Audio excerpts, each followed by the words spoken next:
매년 이맘때쯤 되면 정말 머리 아프시죠? 수많은 입시 데이터 속에서 도대체 어떻게 나한테 가장 유리한 길을 찾을 수 있을까? 고민 정말 많으실 거예요. 하지만 이제 걱정 마세요.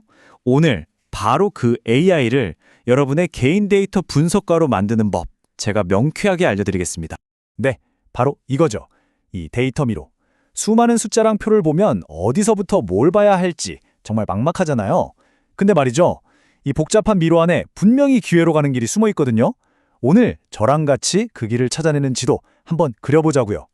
자, 오늘 우리가 갈 길은 이렇습니다.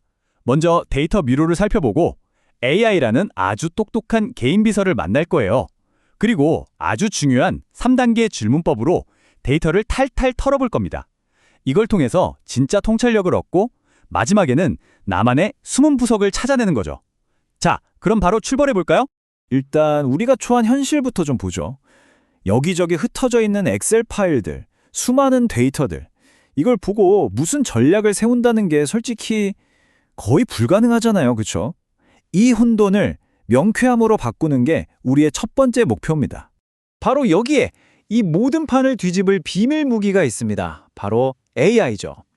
이제 AI는 뭐 전문가만 쓰는 그런 게 아니에요. 비싼 돈 들여서 컨설팅 받지 않아도 우리 모두가 정말 똑똑하고 지치지도 않는 개인 데이터 분석가를 옆에 둘 수 있게 된 겁니다. 그럼 뭘 써야 하냐? 전문가들이 딱 2개를 추천하는데요. 바로 챗GPT 유료 버전이랑 클로드 3.5 소네트입니다. 특히 챗GPT는 엑셀 파일을 그냥 통째로 올려서 분석시킬 수 있으니까 와, 진짜 편하죠? 근데 여기서 정말 중요한 원칙이 하나 있어요.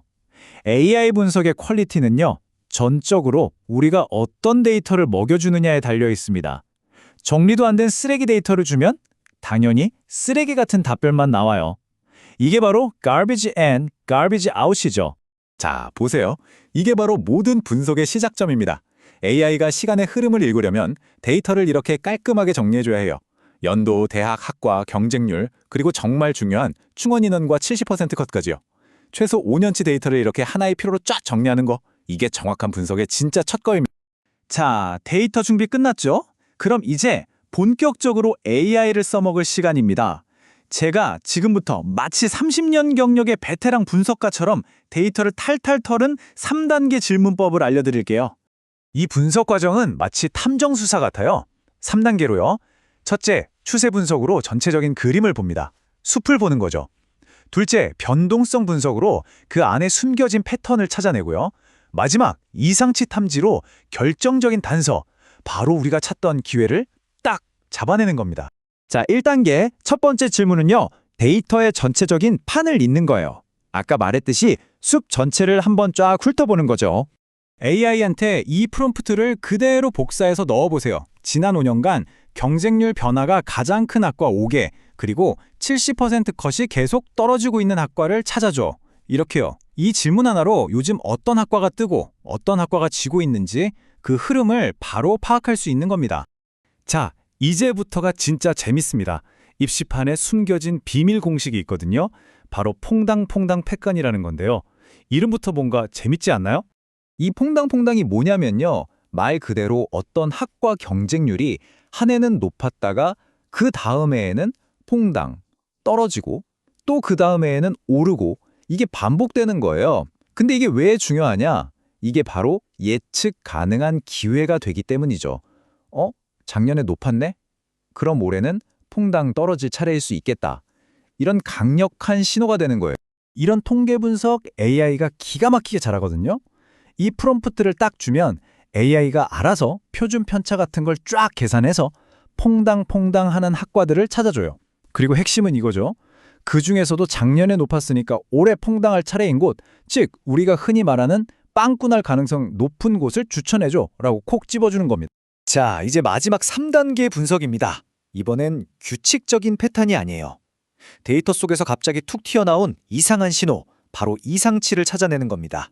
이상치가 뭐냐면 입시 요강은 그대로인데 어느 해에 갑자기 경쟁률이 막 폭발하거나 반대로 뚝 떨어진 경우를 말해요. 이런 갑작스러운 사건을 이게 바로 지원자들의 심리가 어떻게 쏠리는지를 보여주는 아주 중요한 단서가 되거든요. 그래서 이 질문을 던지는 거예요. 이상치를 찾고 그 다음에 데이터가 어떻게 변했는지 분석해줘. 그냥 이상한 점만 찾는 게 아니라 그 사건 이후에 사람들이 어떻게 반응했는지를 보는 거죠. 경쟁률이 폭발한 다음에 다시 원래대로 돌아왔나? 아니면 계속 높았나? 이런 걸 파악하는 겁니다. 자, 여기까지 하면 AI가 데이터에서 무슨 일이 있었는지는 다 알려줬어요. 하지만 진짜 게임은 지금부터입니다. 더 중요한 건 왜 그런 일이 일어났는지를 아는 거니까요. 바로 이 지점에서 기계가 아닌 우리 인간의 통찰력이 빛을 발하는 순간이 오는 거죠. 데이터의 함정을 피하고 진짜 기회를 알아보는 지혜 말이에요. 전문가랑 초보를 가르는 결정적인 차이가 바로 이 세 가지예요. 첫째, 작년에 너무 과열됐다 싶은 곳은 일단 피하는 회귀의 법칙. 둘째, 눈에 보이는 경쟁률 뒤에 숨은 실질 경쟁률을 볼 줄 아는 눈. 그리고 마지막으로 다른 지원자들이 겁먹고 피할 때 오히려 기회를 잡는 그런 심리전이죠. 이 추가 합격의 함정이라는 게 뭐냐면요. 이거 진짜 중요해요. 예를 들어 볼게요. 10명 뽑는데 100명이 지원했어요. 그럼 경쟁률 10대 1이죠? 근데 예비번호로 10명이 더 붙었어요. 그럼 실제로 합격한 인원은 20명이잖아요. 그럼 실질 경쟁률은 5대 1로 확 떨어지는 거예요. 그러니까 겉으로 보이는 경쟁률만 보고 쫄면 안 된다는 거죠. 바로 이 충원 인원 데이터에 진짜 기회가 숨어 있는 겁니다. 자, 이제 거의 다 왔습니다. 우리가 지금까지 한 모든 분석을 하나로 모아서 결정적인 질문, 딱 한 방을 날릴 시간이에요. 이 질문 하나로 AI한테 최종 추천을 받아내는 거죠. 바로 이겁니다. 네가 만약 입시 컨설턴트라면 이 5년치 데이터를 보고 올해 합격 확률이 가장 높은 저평가된 학과 3개만 추천해줘. 그리고 왜 그런지 숫자로 설명해줘. 이게 바로 궁극의 프롬프트예요. 이 질문은 AI를 단순 분석가에서 데이터를 가지고 결정을 내리는 전략가, 나만의 컨설턴트로 만들어버리는 가장 강력한 방법입니다. 보세요. 이 마지막 질문 하나로 AI는 그냥 계산기가 아니라 내 입시 전략을 함께 짜는 든든한 파트너가 되는 거예요. 기술의 힘과 인간의 통찰력이 만나는 정말 멋진 순간이죠. 자, 이제 여러분 차례입니다. 오늘 제가 알려드린 이 방법으로 남들은 못 보는 나만의 숨은 보석을 꼭 찾아내시길 바랍니다. 과연 여러분의 데이터 속에는 어떤 엄청난 기회가 숨어 있을까요?